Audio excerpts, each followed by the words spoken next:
네, 오늘은 에베소서 3장 14절에서 21절 말씀입니다. 이 말씀을 통해서 본문에 있는 그대로 한다면 지식을 넘는 그리스도의 사랑을 알라라는 제목이 될 것이고, 거기다가 첨부를 해서 다른 제목을 말씀드린다면 정답만 아는 그리스도인이라는 제목으로 말씀을 드리려고 합니다. 먼저 제 개인적인 이야기를 하려고 해요. 저는 수학에 대해서 좀 어려움이 있었습니다. 복잡한 그런 공식을 가지고 대입하고 하는 거 굉장히 좀 어려워요. 초등학교 어린 시절에 동네 청년분이 있었습니다. 그분을 통해서 약 한 달 정도 친구 따라서 무료로 과외를 배운 적이 있어요. 이제 수학이 산수죠.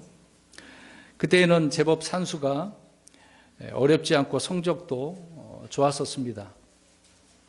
그런데 과외를 이제 멈추고 학교에서 선생님이 가르쳐 주시는 것에 의존하게 되었는데, 근데 동네 청년보다 선생님이 가르쳐 준 것이 어려웠습니다. 그래서 너무 좀 어려우니까 흥미를 잃게 되고 관심을 가지지 않게 되었습니다. 그러다 보니 산수 성적이 좋을 리가 있겠습니까? 그래서 선생님으로부터 꾸중을 좀 많이 들었습니다. 그들 중학교에 들어가서 또 역시 이제 수학, 이제 산수에서 이제 수학이라고 하는 좀 고차원적인 이제 단계로 넘어갔죠. 근데 수학은 그때도 역시 이제 쳐다보기도 싫었는데, 중학교 수학 선생님의 가르침이 이제 굉장히 무서웠습니다. 공포의 수업 시간이었거든요. 그 공포의 수업 시간이 무서워서 억지로 이제 수학을 공부할 수밖에 없었습니다. 막 달달달 외우는 거죠. 그 수학 선생님은 점수가 이제 기준에 미달이 되어지면 학생들 앞에다가 이제 세웁니다. 불러다 놓고 이제 시험 성적대로 이제 제대로 이제 성적이 나왔으면 그냥 좋게 하고 그냥 넘어갑니다.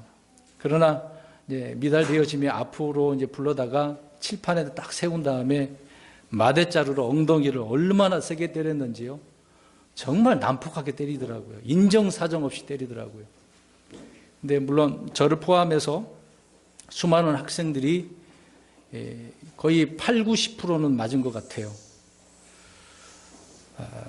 그래서 그 선생님이 때리는 매를 피할 수가 없었던 기억이 납니다. 그래서 정답을 이제 제대로 맞춰서 맞지 않기 위해 이제 선생님이 가르쳐준 대로 안 되니까 참고서를 사서 공부하고 답을 적는 습관이 생겼습니다. 이제 그 예제대로 시험지가 이제 나오면 정답이 딱 되지 않겠습니까? 근데 예제가 다른 식으로 나오게 되어지면 이제 문제가 되어지는 거예요. 정답이 아니라 오답이 나올 수밖에 없는 것입니다. 근데 참고서를 보면 예제 그대로 외우고 답을 쓰는 것은 어렵지 않겠죠. 그대로 나오면 누구나 그렇게 쉽게 답을 맞추지 않겠습니까? 그런데 문제는 다른 형식과 비슷하게 나오면 제대로 답을 쓸 수가 없다는 것이 이제 문제였던 거죠. 답만 알고 수학을 이해할 수가 없었던 것입니다. 여러분, 수학은요, 공식을 알고 대입을 잘하면 그리 어렵지 않은 수학이 아니겠습니까? 근데 기본 공식도 외우지도 않고 알아도 대입을 제대로 할 수 없으면 그 역시 이제 문제가 돼서 오답을 쓰게 되겠죠. 여러분, 참고서만 줄줄줄 외우면 점수가 잘 나오고 칭찬을 들을 수 있을 줄로 그렇게 생각한 것은 이건 잘못된 생각이죠. 여러분, 반대로 다른 암기 과목을 한번 보십시오. 그런 암기 과목은 줄줄줄 그냥 외우기만 하면 답을 쉽게 쓸 수 있지 않겠습니까? 특히 국어, 또 역사, 국사 같은 경우에는 암기만 하면 제대로 답을 맞추지 않습니까? 그런데 수학은 그런 문제가 아닙니다. 너무도 어려운 부분이 있죠. 제가 오늘 왜 이런 저의 과거 문제를 이렇게 말씀드리겠습니까? 사실 자랑거리도 아닌데도 불구하고 말입니다. 못한 거를 저는 지금 말씀을 하고 잘한 거를 자랑을 해야 되는데 못한 것을 지금 이야기하고 있으니 왜 이런 이야기를 제가 할까요?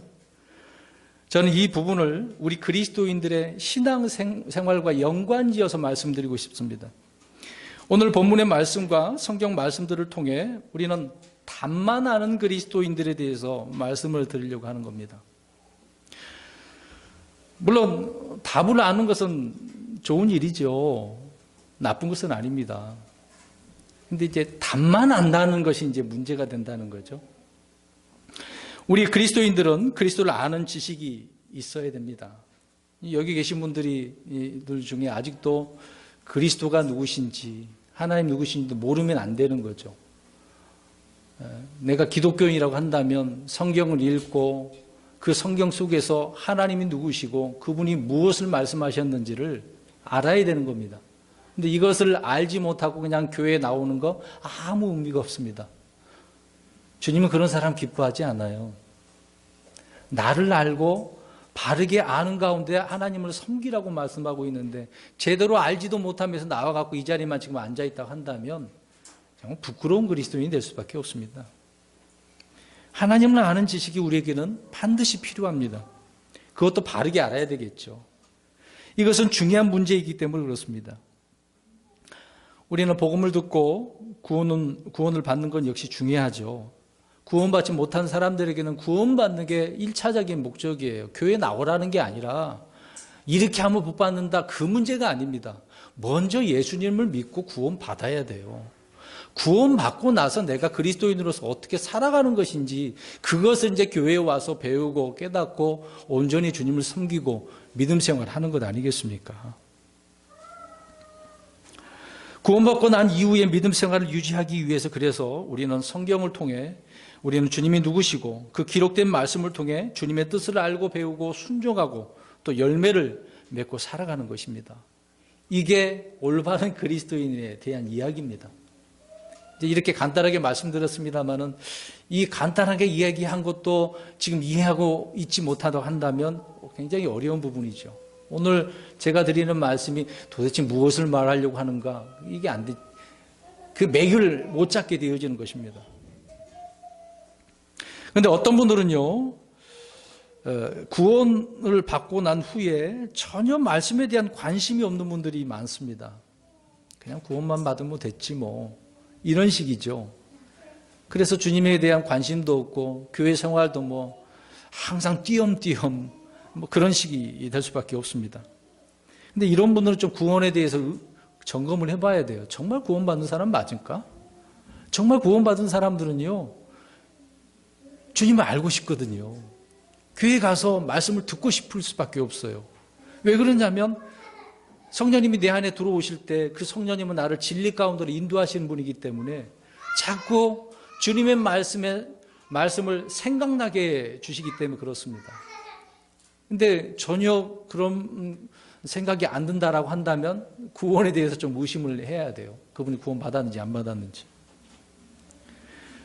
그래서 구원을 받고 난 후에 정말 관심을 또 어떤 분들은 갖는 분도 있는데 그냥 지식만 쌓는 분들이 있어요. 어떤 분은 관심도 없지만 어떤 분은 관심을 좀 갖긴 가지면서 지식만 쌓는 분들이 있단 말입니다. 아, 이런 말씀이 있었어? 아, 이것도 배워봐야지. 저것도 배워봐야지. 아, 저쪽에서는 또 뭐라고 말하는지 가서 한번 들어봐야지.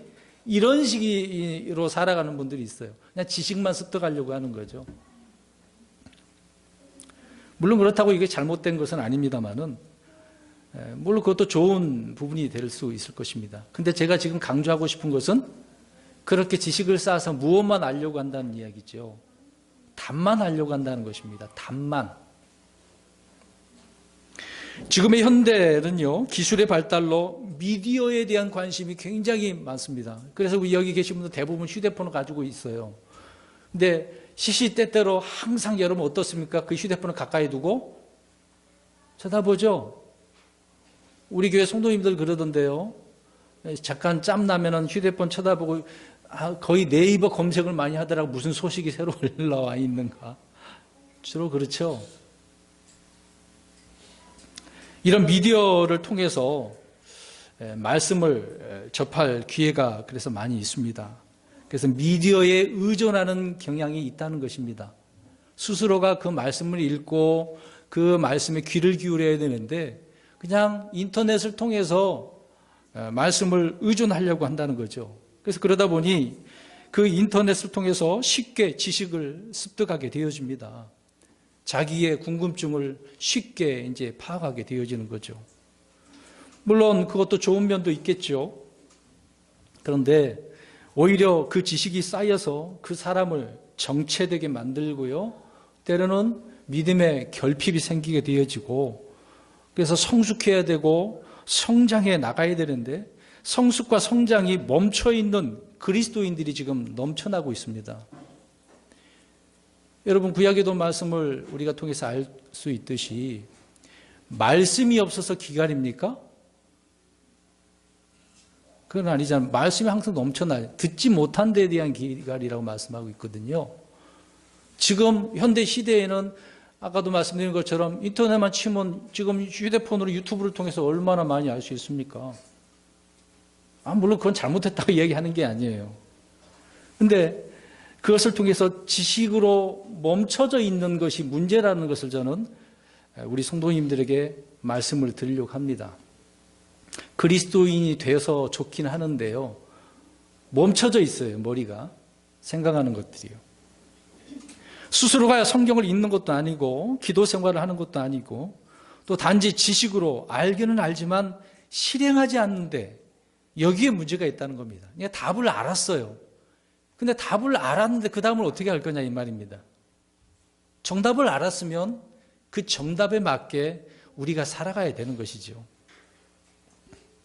여러분 그것으로도 끝나는 것이 아니라 자기가 아는 지식을 통해 다른 사람들을 심지어 어떤 사람은 자기 기준에 판단하고 뒷담화하고 교회를 어지럽히는 사람들이 넘쳐난다는 것입니다. 지식만 쌓고 답만 아는 사람들이 결과가 이런 식이라는 거죠. 오히려 다른 형제 자매들을 세워주고 높여주고 박수 쳐주고 그런 일이 있어야 되는데 그러지 않다는 것입니다. 우리 이스라엘 백성을 한번 생각해 볼까요? 이스라엘 백성들은 하나님께서 모세를 통해서 저 가나안 땅이라고 하는 팔레스타인 그 지역으로 인도하셨습니다. 들어가서 하나님의 말씀대로 정말 잘했을까요? 광야 40년 동안 연단받는, 훈련받는 그런 기간이었습니다. 여러분 40년이에요. 40년 짧은 기간입니까? 굉장히 긴 시간입니다. 40년 동안 그런 모세를 통해서 어떤 광야 시절에 예행 연습도 했을 거 아닙니까? 그곳에 가서 이렇게 섬기라고 했으니까. 그러면 그들은 실제적으로 그렇게 몸으로 했으니까 몸에 배어져 있을 거 아닙니까? 율법의 말씀들을 들었으니까. 그랬던 그들이 가나안 땅에 들어가서 하나님을 철저히 섬기는 것이 아니라 철저히 배격하죠.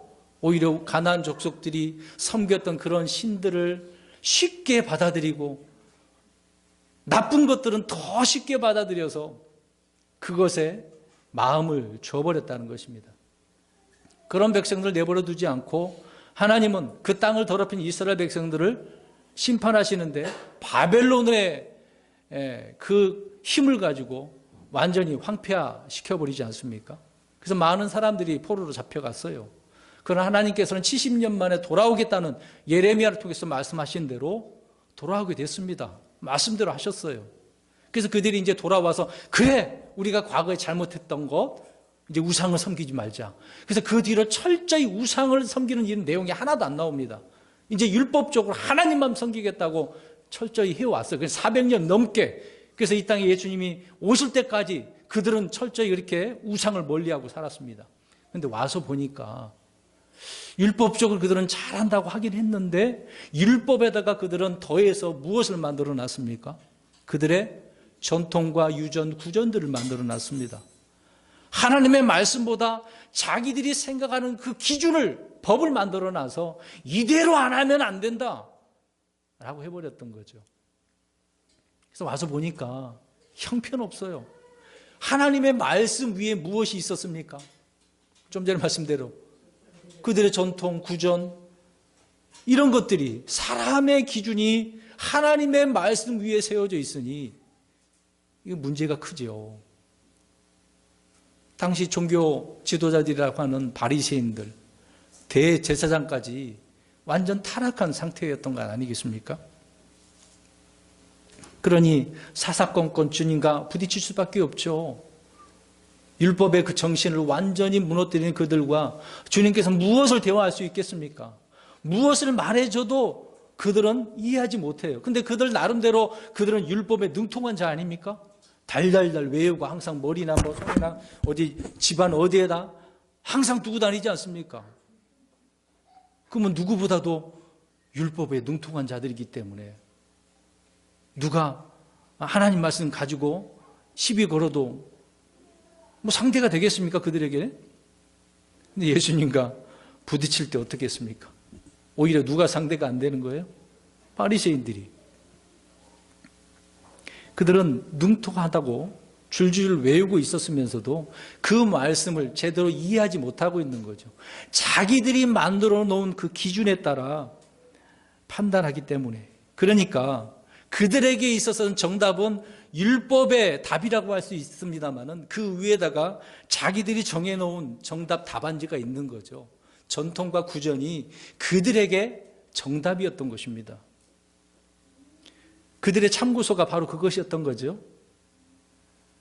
그들의 참고서가 전통이라고 하는 그것이 그들에게 정답을 가져다 줬습니까? 오히려 하나님께서, 주님께서 보실 때 이거 틀렸어. 오답이야. 내가 언제 그렇게 얘기했어? 그 얘기로 지금 우리가 사복음서를 살펴보면 내용들이 나오지 않습니까? 그들은 정답을 안 게 아니라 오답이었던 것입니다. 성경에 기록된 대로의 정답이 아니었던 것이죠. 자, 이런 부분에 있어서 우리가 하나님을 아는 그 올바른 지식이 나에게 정답을 가져다 주면 믿음 생활하는데 어려움이 없습니다. 그러나 하나님의 말씀에 대한 정답이 아니고 내가 세워둔 이런 기준에 따른 정답이라고 한다면 늘 신앙생활 하는데 힘들고 괴롭고 지치는 거예요.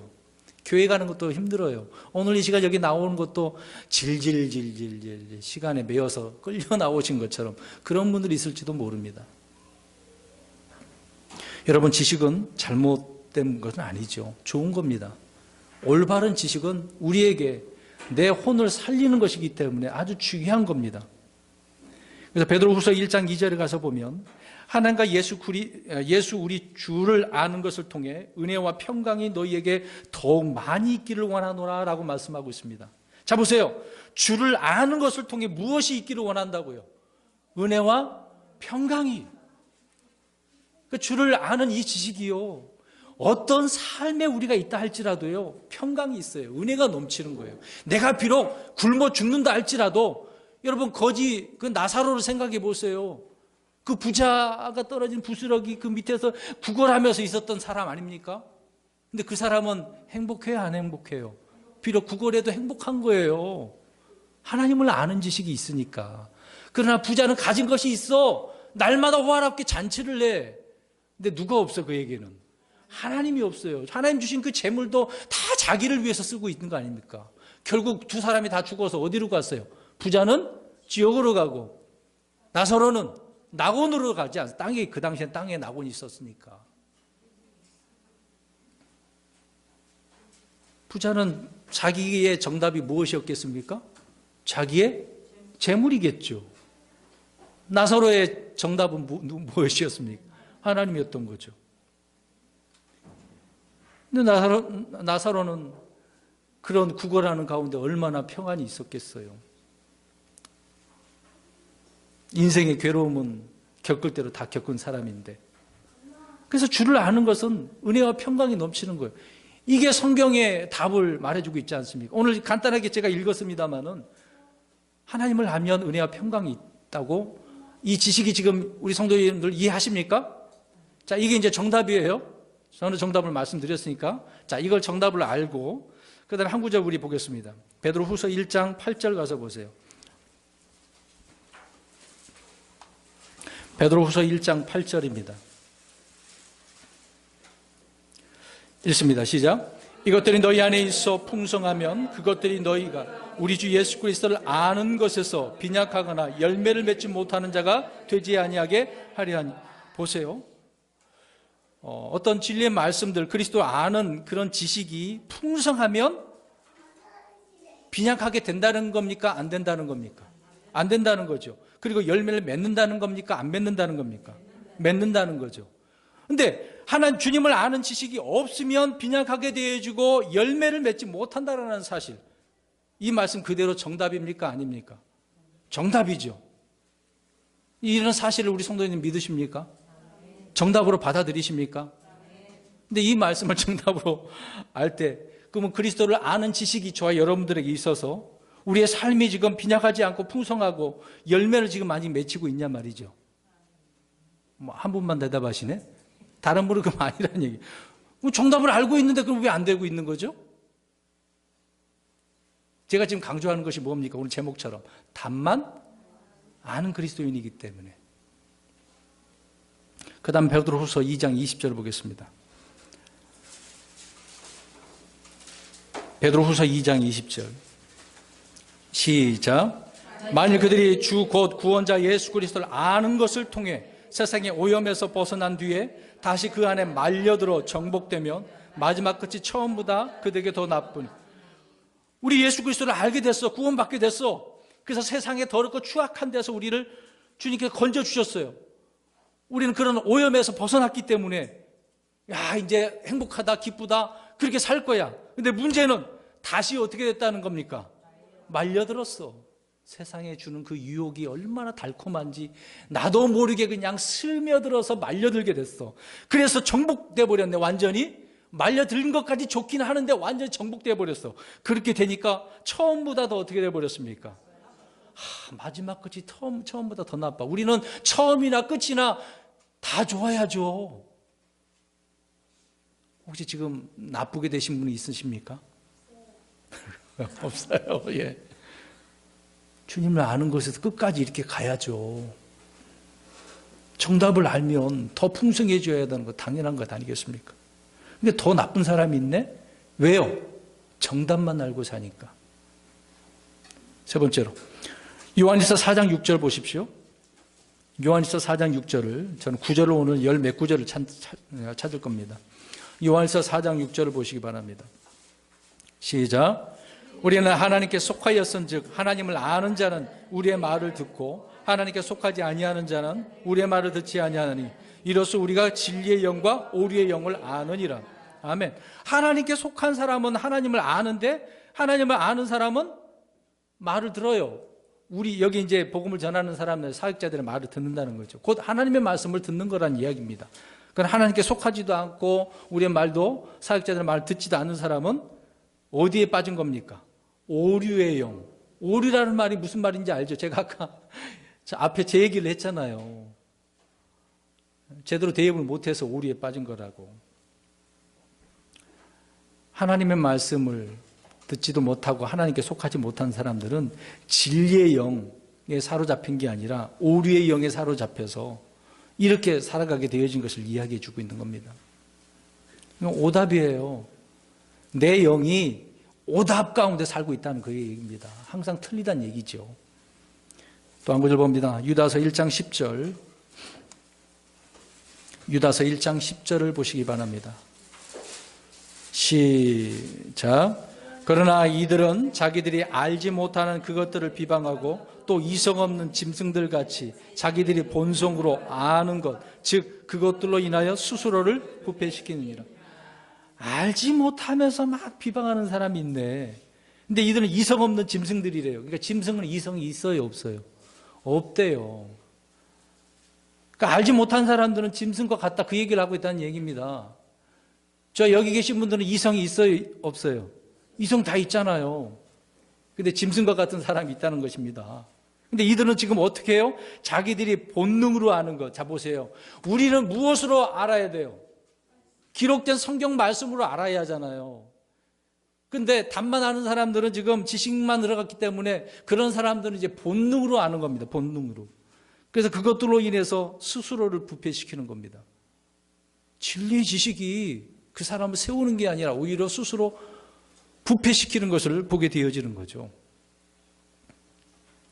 그 다음에 히브리서 12장 15절, 16, 17절까지 히브리서 12장을 보시기 바랍니다. 자, 여기에는 에서에 대한 얘기가 나와 있습니다. 에서와 야곱인데, 에서가 어떻게 하였는데도 불구하고 복을 못 받은 그 이야기를 설명하고 있습니다. 12장 15절부터 17절까지 시작. 부지런히 살펴 하나님의 은혜에 이르지 못하는 자가 없게 하고 쓴뿌리가 돋아나 너희를 괴롭게 하거나 그것으로 말미암아 많은 사람이 더럽게 되지 않도록 할지니 이것은 음행하는 자나 혹은 먹을 것 한 조각을 위해 자기의 장자권을 판 에서와 같이 속된 자가 있지 아니하게 하라입니다. 너희가 아는 바와 같이 그 뒤에 그가 복을 상속받고자 하였으되 거절당하였으니 그가 눈물을 흘리고 염려하며 뜻을 돌릴 곳을 구하였으나 그것을 찾지 못하였느니라. 아멘. 지금 부지런히 살펴서 하나님의 은혜에 이르게 해야 된다고, 가르쳐야 된다고, 배우고 깨달아야 된다고 말씀을 하면서 거기에다가 하나 덧붙여 설명을 합니다. 에서에 대한 이야기죠. 에서가 장자권을 어떻게 했습니까? 야곱에게 팔아버렸어요. 근데 에서는 내가 장자이기 때문에, 맏아들이기 때문에 자기 아버지 이삭을 통해서 무엇을 받아야 돼요? 사실상. 왜? 아버지가 유언을 하면서 그 복중 그대로 그냥 하나님께서는 말씀하셨기 때문에. 그러면 그 에서에게 와야 되는 거 아닙니까? 자, 에서의 입장은 내가 장자니까 반드시 나는 어떻게 될 것이다. 그렇죠. 근데 그 장자권을 어떻게 했다는 거예요? 우습게 한 거 아닙니까? 가치 없게 여긴 거예요. 이스라엘은요, 맏아들 건 엄청난 특권입니다. 근데 그 맏아들에 대한 특권을 무시하고 대충 사는 사람은요, 저주를 받은 거예요. 야곱의 아들 중에 르우벤이 그런 사람 아닙니까? 자기 아버지의 첩을, 침상을 더럽힌 자였으니까요. 우습게 하는 거죠. 장자로서 그런 역할을 못했던 겁니다. 근데 이 에서 역시 그 귀한 장자권을 우습게 여기고 그냥 먹을 것 배가 고파가지고 팔아버린 거죠. 근데 그가 지금 이미 이삭은 누구에게 복을 빌어줬습니까? 야곱에게. 이삭은 야곱에게 복을 빌어줬으니 자기가 돌아올 거 그래도 제게 조금 남은 거 없어요? 좀 어떻게 안 됩니까? 눈물 흘리면서 그렇게 했습니다. 그런데도 어떻게 됩니까? 받을 게 없대요. 장자에게 주어질 그 약속의 말씀이 야곱에게 넘어가게 되었던 것 아니겠습니까? 그러면 지금까지 이렇게 설명드린 이유를 다시 또 제목으로 가서 에서는 자기가 장자이기 때문에 복 받는 건 당연하다라는 정답을 알고 있었던 거죠. 근데 자기는 그렇게 정답을 알고 있었는데 그 정답대로 되었습니까? 안 된 거잖아요. 정답을 알았으면 정답 아는 대로 살았어야지. 그 다음에 계시록 2장 24절 보겠습니다. 계시록 2장 24절 읽겠습니다. 시작. 그러나 내가 너희와 두아디라에 있는 남은 자들 곧 이 교리를 가지지 아니하고 그들이 말하는 대로 사탄의 깊은 곳을 알지 아니한 모든 자들에게 말하노니 내가 어떤 다른 짐도 너희에게 지우지 아니하리라. 아멘. 지금 두아디라에 있는 교회를 말씀하고 있는데요. 그 중반절에 보면 사탄의 깊은 곳을 알지 아니한 모든 자들이라는 말이 나옵니다. 그러면 사탄의 그 깊은 곳을 알아야 된다는 겁니까? 몰라야 된다는 겁니까? 알아야 되는 거죠. 지금 두아디라는 앞으로 장차할 환란에 있을 그 교회를 말하면서도 오늘날 우리에게 이거를 의미심장하게 교훈으로 말씀을 해주고 있는 거죠. 지금 과거에 이런 시대 때 역사적인 부분이 있었는데 사탄이 얼마나 깊숙이 들어가서 철저히 사탄이 원하는 방식대로 그렇게 확장되어졌던 것입니다. 세상이 그런 것이죠. 그럼 저와 여러분들은 우리가 흔히 말하는 우리나라에 뭐 이단들이 있지만 그것을 향해서 우리가 단순히 이단이라고 하지만 그들을 향해 완전히 사탄에게 매어진 자라고 표현하지 않습니까? 그건 쉬워요. 근데 사탄이 거기에만 있습니까? 여기에도 있어요. 눈에 보이지 않지만 사탄은요 안 보이잖아요. 그러면서 저와 여러분의 마음을 자꾸 엉뚱한 생각을 불어줍니다. 가룟 유다에게 야 예수 좀 팔아, 예수 팔아, 예수 팔아. 생각을 불어준 거 아닙니까? 그래서 팔았잖아요. 생각을 불어줬다고. 사탄은 어디에든 다 있습니다. 그 깊은 곳을 알아야죠. 사탄이 누군지도 알아야 되고. 그래서 저번에 사탄에 대한 시리즈를 지금 다 하지 못하고 지금 중단하고 있는데, 알아야 되는 겁니다. 알면 내가 그것을 피해갈 수 있는 거 아닙니까? 데려갈 수도 있는 거고. 이게 정답이에요. 대충 어느 정도 말씀 들으신 분들은 저건 사탄이야. 사탄이 이런 일을 꾸며 정답을 안단 말입니다. 그러면 알면 어떻게 하겠어요? 알면 주님처럼 말씀 물리치고 대적하고 승리하고 나아가야 되는 거 아닙니까? 피해가기도 하고. 근데 가만히 있어요. 있든지 말든지. 그러면 안 되죠. 완전히 사단에게 아까 앞에서 말려들어서 정복됐다고 하지 않았습니까? 바로 이 경우거든요. 그 다음에 또 한 구절 봅니다. 계시록 3장 17절. 오늘날 이 라오디게아에 있는 교회처럼 오늘날의 기독교계라고 하는 그 교계가 이런 식이죠. 3장 17절입니다. 시작. 이는 내가 이르기를 나는 부자라 내가 재산을 불렸으니 아무것도 부족한 것이 없다 하면서 내 비참한 것과 가련한 것과 가난한 것과 눈먼 것과 벌거벗은 것을 알지 못하기 때문이라. 자, 라오디가 교회는 어떻게 이야기합니까? 나는 부자야. 난 재산이 많아. 부족한 것이 없어. 자기들의 정답은 뭐예요 지금 여기에? 부자라는 거, 물질이 많은 거, 재산이 많은 거. 근데 주님이 볼 때는 무엇을 모르고 있어요? 비참하고 가련하고 가난하고 눈먼 것과 벌거벗은 것. 그들이 아는 것은 보여주는 어떤 세상적인 부분이지만 주님께서 보시는 영적인 그런 눈으로 볼 때는 형편없어요. 여러분, 라오디가 교회, 혹시 이런 교회 성도들, 저와 여러분들이 그렇지는 않습니까? 주님이 보시는 관점으로 나는 이런 것을 알지 못하는구나. 주님 알게 해주세요. 그래야 되는데 그것은 생각지도 않고 자기가 눈으로 보는 것에서만 주님 나 이거 알고 싶어요. 특히 젊은 학생들은 연예인에 대해서 박사예요. 박사. 얼마나 잘 압니까? 그리고 얼마나 인터넷을 서핑을 했는지 지식이 막 충만한 사람이 있어요. 물어보면 술술술 그 연예인에 대해서 다 답이 나와. 그렇지 않습니까? 성경을 물어보면 잘 이야기도 못하는데 우리가 알아야 될 것이 무엇인가를 지금 말씀해 주고 있는 거죠. 그 다음에 또 한 구절 봅니다. 전도서 8장 17절을 보세요. 전도서 8장 17절입니다. 전도서 기자인 솔로몬은 우리에게 말씀을 해주고 있습니다. 하나님의 모든 일들에 대해서 우리는 다 알 수 없는데 나는 알아. 알 수 있어. 그런 사람이 있대요. 읽어봅니다. 8장 17절 시작. 그때 내가 하나님의 모든 일을 눈여겨보고 해 아래에서 이루어진 일을 사람이 능히 알아낼 수 없음을 알았으니 이는 사람이 수고하여 그것을 찾아내려 할지라도 발견할 수 없기 때문이라.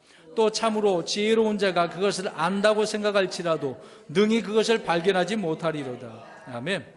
하나님의 모든 일을 사람들이 알아낼 수 있어요, 없어요? 없어요. 우리가 수고해도 다 알 수 없어요. 여기저기 돌아다니면서 연구해도 하나님의 모든 일을 어떻게 합니까? 기록된 이 성경 66권 가운데서도 다 알지 못한 부분이 있는데, 근데 지혜로운 사람들은 안다고 생각한다고 해요, 안 해요? 그러니까 솔로몬이 있을 그 당시에도요, 솔로몬 말고도 똑똑한 사람들이 있었나 보죠? 내가 안다고 막 그랬나 봐요. 근데 그들은 안다고 생각할지라도 발견을 해요, 못 해요? 못 한다고 말씀을 하고 있습니다. 오늘날 그런 거예요. 정답은 나 알고 있어 그러면서 나 하나님 다 알아. 이미 지났어요. 성경은 나중에 찾으시고. 네, 지났어요. 네. 오늘날 많은 사람들이 지금 이런 식으로 하고 있다는 거죠. 다가 아니라니까요. 다 하는 게 아니에요. 또 한 구절 봅니다. 디도서 1장 16절. 디도서, 디모데 전후서 다음에 있죠. 디도서 1장 16절 보겠습니다. 시작. 그들이 하나님을 안다고 고백하나 행위로는 그분을 부인하니 그들은 가증하고 불순종하는 자들이요 모든 선한 일에 대해 버림받은 자들이니라. 아멘. 자, 안다라고 고백을 했는데 어떻게 부인을 해요? 보세요. 자기는 정답을 알고 있는데 행위가 안 따라가잖아요. 지금까지 제가 말씀드린 내용이 여기에 다 포함되지 않겠습니까? 이러한 자들은 모든 선한 일에 버림받은 자들이라고, 가증하고 불순종하는 자들이라고 말씀합니다. 지식만 있으면 뭐 하겠습니까? 순종하지 않는데. 답만 아는 그리스도인들은 주님 앞에 부끄러운 일을 하고 있는 거예요. 다니엘서 5장 22절 보겠습니다. 자, 여기에는 교만에 대한 이야기를 하고 있어요. 다니엘서 5장 22절입니다. 느부갓네살 아들 벨사살 왕이 성전에 그 기구를 가지고 술을 마시고 흥청망청 그렇게 지낼 때 한 말입니다. 5장 22절 시작. 오 벨사살이여, 왕은 그의 아들로서 이 모든 것을 알면서도 마음을 낮추지 아니하고. 아멘. 느부갓네살이 교만해가지고요 7년 동안 짐승처럼 살았거든요. 근데 벨사살 왕도, 아들 왕도 이걸 알지 않습니까? 그런데 지금 교만이 이렇게 행하고 있습니까? 그러니까 알면서도 어떻게 했다는 거예요? 마음을 낮추지, 겸손하지 않았다는 거죠. 자, 지금까지 말씀드렸던 내용이 아닙니까? 정답을 아는데 하지 않았다는 거잖아요. 교만해서는 안 된다는 것을 분명히 알면서도 스스로가 막 그렇게 하는 거예요. 또 봅니다. 야고보서 4장 17절, 이제 몇 구절만 보면 되는데요. 야고보서 4장 17절입니다. 그게 이제 죄가 된다고 말씀을 하고 있어요. 야고보서 4장 17절 시작. 그러므로 선을 행할 줄 알고도 행하지 아니하는 자에게는 곧 그에게는 그것이 무엇이 된다고요? 죄가 된다. 행할 줄 알고도 안 하면 죄가 되는 거예요. 정답만 알고 안 하면, 행하지 않으면 죄가 되는 겁니다. 근데 오늘 지식만 쌓아두는 사람들은요 이런 식이에요. 우리 성도님들을 제가 책망하는 게 아니라 진리를 추구하는 사람들이 여기에 머물러 있는 것을 보게 되어 있기 때문에 우리는 그런 사람이 되지 않기 위해서, 순종하는 사람이 되기 위해서, 열매를 맺기 위한 사람이 되기 위해서 저는 말씀을 드리는 겁니다. 올 한 해 이렇게 잘 마무리하고 내년에 그런 사람이 되어야 되지 않겠습니까? 빨리 반성을 하고 그러면 마지막 이 한 분기 남은 이 기간 동안에 주님으로부터 칭찬받아서 복받으면 얼마나 좋아요. 내 영이 하늘의 초소들의 영적인 복으로 막 넘치게 되면 이번 연말이 행복하지 않겠습니까? 갑자기 막 금보화가 쏟아져갖고 내 통장에 돈이 콱콱 막 수천억까지는 아니겠죠. 막 몇 억 막 꽂히고 그것을 좋다, 이번 연말 너무 잘됐다, 그렇게 되겠습니까? 우리는 그런 문제가 아니라고요. 영적인 일이죠. 주님으로부터 내가 이런 풍성한 열매를, 말씀에 순종했더니 내 안에서 성령님을 통해서 풍성한 열매를 맺게 됐어. 이런 연말이 돼야 기쁘고 행복한 것 아니겠습니까? 그 다음에 좀 깁니다. 로마서 1장 24절에서 32절. 너무 기네요. 24절에는 마음의 정욕을 통해 부정함에 내어주셨다고 이야기합니다. 그렇게 내어줬는데 어떻게 됐는지 29절부터 읽어볼게요. 너무 길어서 안 되겠네요. 29절부터 32절 시작. 그들은 곧 불의와 무맹과 사악함과 탐욕과 악의와 가득하며 시기와 살인과 논쟁과 속임수와 적개심으로 가득하고 수근수근하는 자요, 뒤에서 헐뜯는 자요, 하나님을 미워하는 자요, 업신여기는 자요, 교만한 자요, 자랑하는 자요, 악한 일들을 꾸미는 자요, 부모에게 불순종하는 자요, 지각이 없는 자요, 언약을 어기는 자요, 본성에 애정이 없는 자요, 화해하기 어려운 자요, 긍휼이 없는 자라. 그들이 이런 일들을 행하는 자들은 죽어야 마땅하다는 하나님의 심판을 알고도 같은 일들을 행할 뿐 아니라 이런 일을 행하는 자들 기뻐하느니라. 일부러 이렇게 했는데요, 잘 보세요. 자, 이런 일들은 나쁜 일이에요? 좋은 일이에요? 나쁜 일이죠. 심판받을 일이죠.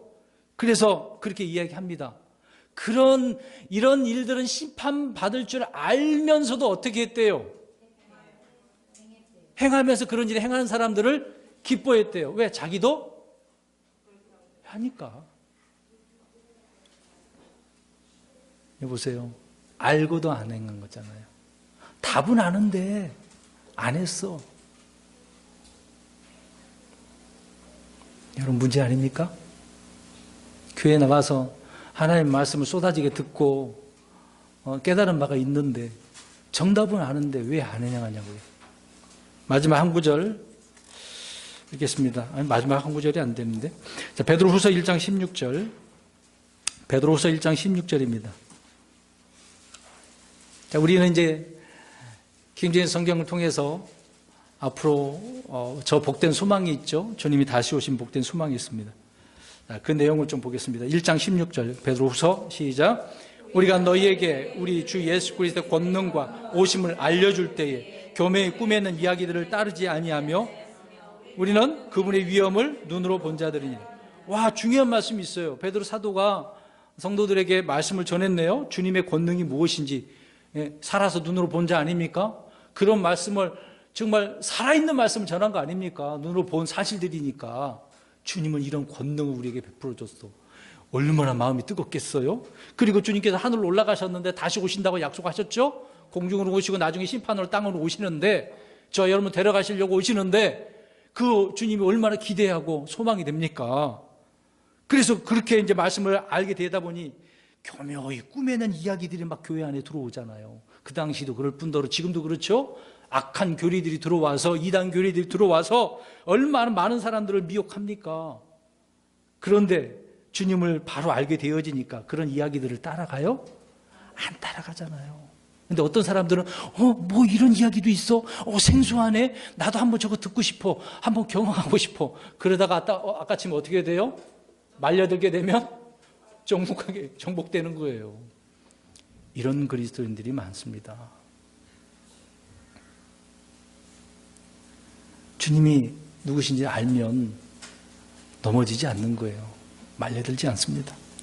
이렇게 주님은 여러 가지로 성경을 통해서 그리스도인들이 어떻게 살아야 할지 정답을 우리에게 알려주셨습니다. 그런데 답만 알고 있는 그리스도인들이 있다는 거죠. 앞에서 여러 구절 속에 얼마나 많은 내용들이 들어있었어요. 이런 정답이. 그러면 이제 실제적으로 얘기해 보겠습니다. 기도에 대해서 한번 볼까요? 기도해야 돼요, 안 해야 돼요? 정답도 알고 계시네요.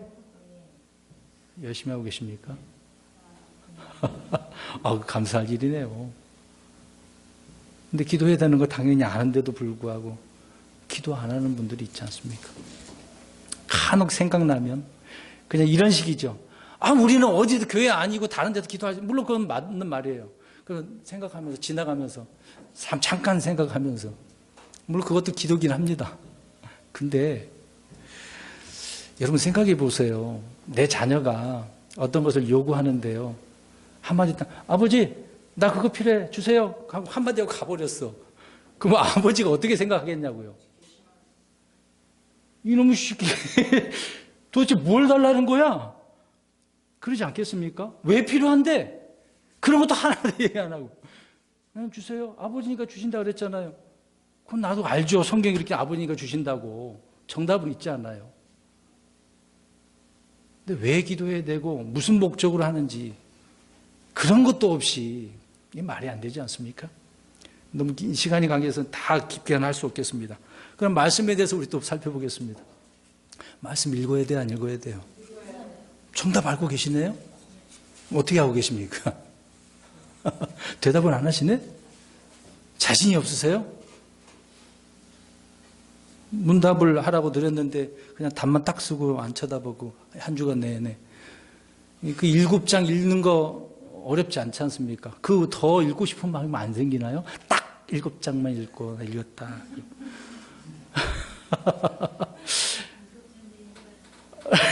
읽는 거 힘들어요. 기본적인 거잖아요. 알면서도 안 하지 않습니까? 그 다음에 찬양은 어떻습니까? 그래서 일부러 막 오늘 우리가 예배 가운데 제가 같이 불러보자고 하고는 있어요. 모르는 곡도 막 틀리면서도 부르고 있는데 찬양에 대해서 날마다 열심히 찬양하십니까? 찬양의 그 권능의 힘이 얼마나 놀라운데 찬양할 때 얼마나 내 마음이 기쁜지 아세요? 그러니 날마다 찬양하는 그 다윗, 하나님이 얼마나 기뻐하셨어요. 심지어 하프를 타면서 노래 부를 때 사울 왕에 들어있던 그 영이, 악한 영이 어떻게 해요? 그런 역사도 일어나잖아요. 내 마음의 악한 생각도 다 떠나가게 할 수 있는 그 찬양, 주님을 찬양하는 거잖아요. 그 높일 때 마귀는 떠나가는 겁니다. 시편에 어느 구절인지 제가 기억 안 나는데, 하늘의 영적인 영적인 그런 존재들이 있잖아요. 악한 영적 존재들이 있지 않습니까? 우리가 찬양하면 하늘의 그 존재들이요, 벌벌벌 떨어요, 마귀들이. 왜 그런 권능을 못 누리십니까? 알면서도? 왜 못 하시냐, 이 말이에요. 답만 알면 안 돼요. 권능을 누려야지. 그 다음에 헌금에 대해서.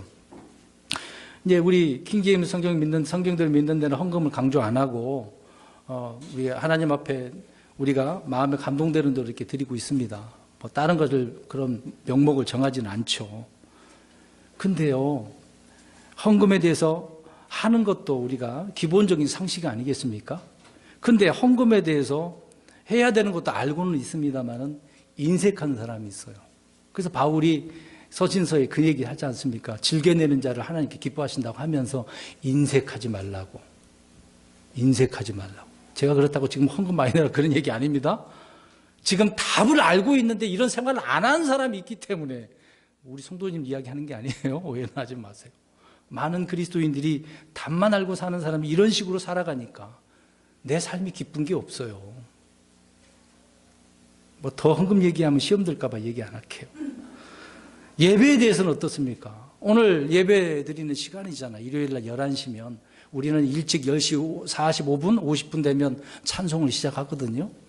미리미리 와서 오신 분도 계시고, 뭐 연습하신 분도 계시고, 기도하신 분도 계시고, 좀 시간 때문에 늦게 오신 분도 계시지만, 그런 걸 떠나서 지금 이 예배 시간, 경배 드리는 시간, 어떤 시간입니까? 하나님께 영광 돌리는, 기뻐 드리는, 기쁨이 있는 그런 시간인데, 근데 예배 시간이 이제 다른 건 제외하고 기쁨이 없어.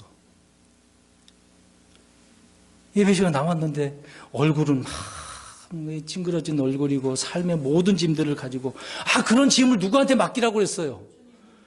내가 그러면 내가 가볍게 해줄게, 안식을 누리게 해줄게, 그렇게 하는데도 안 맡기잖아요. 내가 어떻게 계속 지고 있으니까.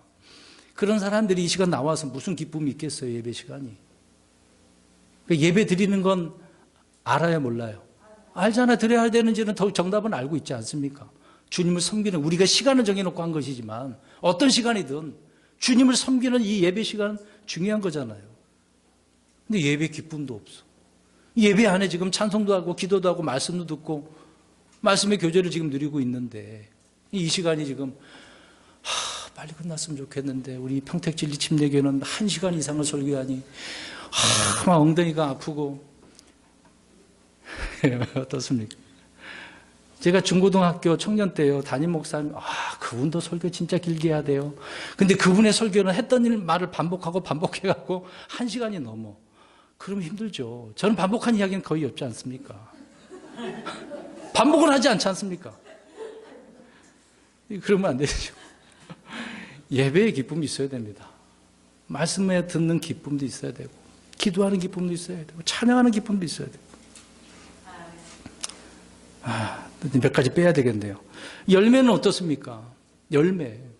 우리가 여러 가지 열매가 있는데 농사를 우리가 한 해 동안 지으면 밭에다가 해서 많은 열매를 수확을 하잖아요. 근데 주님께서 열매를 보시거든요. 자, 아무튼 좋아요. 말씀을 들었어요. 순종했어요. 성장했어요. 굉장히 믿음으로 이제 살아가는 것 같아. 근데 뭐가 없어? 이게 지금 문제예요. 거의 아주 자라나고 성숙한 건 좋은데 열매가 없어. 이것도 문제인 거죠. 특히 우리는 무슨 열매를 맺어야 됩니까? 성령의 열매잖아요. 삶에 살아가는 그런 열매는 그냥 내가 열심히 일해서 벌어먹는 거, 그거는 당연한 일이고, 내가 이렇게 주님과 교제를 나눠서 내 안에서 성령님을 통해서, 성령님의, 사실 이건 한 가지지만 9가지 성품을 이렇게 표현해 주고 있습니다. 설명을 얘기해 줄 수 있으세요? 맨 처음에 뭐예요? 이제 알고 있네요. 이제 나오시네요, 술술술. 정답을 알아요, 몰라요, 지금? 근데 그렇게 맺어요, 안 맺어요? 이것이 문제지 않습니까? 알고 있는데 안 되잖아요. 정답만 알면 안 됩니다. 그 외에도 뭐 교만하면 안 됩니다. 겸손해야 됩니다. 섬길 줄 알아야 됩니다. 존경해야 됩니다. 사랑해야 됩니다. 다 알아요, 몰라요? 알잖아요. 자, 이것을 일컬어 디모데후서 3장 5절에 그리스도인은 하나님의 모양은 있으나 능력은 부인하는 경우라고 이야기합니다. 모양만 갖추지 말고 능력이 있어야죠. 모양만 갖춘 사람은요, 말에 힘이 없어요. 행동 하나하나에 힘이 없어요. 그러면 그 사람 때문에 불신자들도 실족해요. 내가 너 때문에 교회 안 나가? 이런 소리 나오는 거예요. 자, 이것을 통틀어서 저는 이렇게 표현하고 싶습니다. 마가복음 7장 11절에서 13절 펴십시오. 마지막 구절입니다. 자, 이러한 신앙은요, 고르반과 같은 신앙이에요. 고르반. 예물 하나님 앞에 드렸다. 그걸로 끝난다. 그렇게 생각하는 사람들입니다. 답만 알면 된다. 그런 식이라는 얘기죠. 자, 읽겠습니다. 마가복음 7장 11절에서 13절. 고르반과 같은 신앙의 사람들이 너무도 많습니다. 시작. 너희는 이래되 사람이 자기 아버지나 어머니에게 말하기를 무엇이든 내가 드려 부모님을 유익하게 할 것이 고르반 곧 예물이 되었나이다 하기만 하면 그런 의무를 면제받으리라 함으로써 그가 자기 아버지나 어머니를 위해 더 이상 아무것도 하지 않게 하여 너희의 전통 곧 너희가 전해준 전통으로 하나님의 말씀을 미워가 되게 하며 또 같은 일들을 많이 행하느니라 하시니라. 아멘.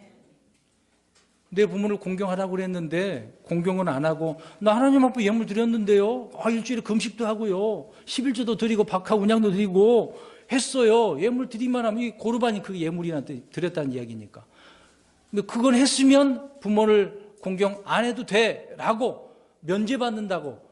그 법이 어느 법이에요?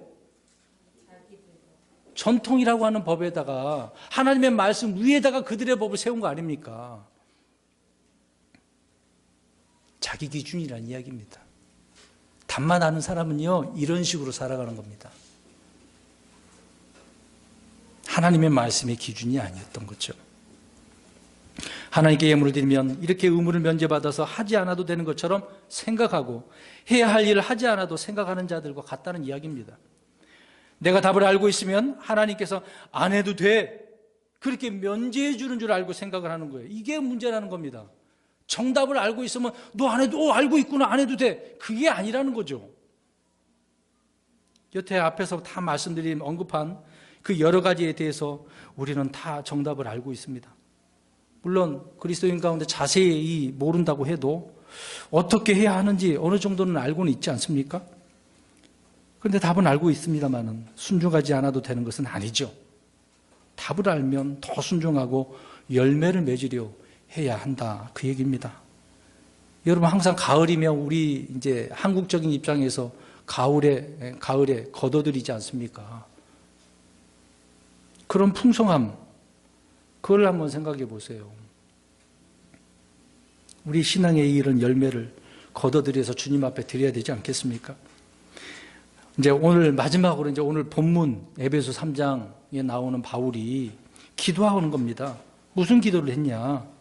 자, 바울은 성도들이 구원받고 난 후에 어떻게 성장해야 되는지를 쭉 설명합니다. 그래서 길이와 깊이와 넓이와 높이를 알아야 된다고.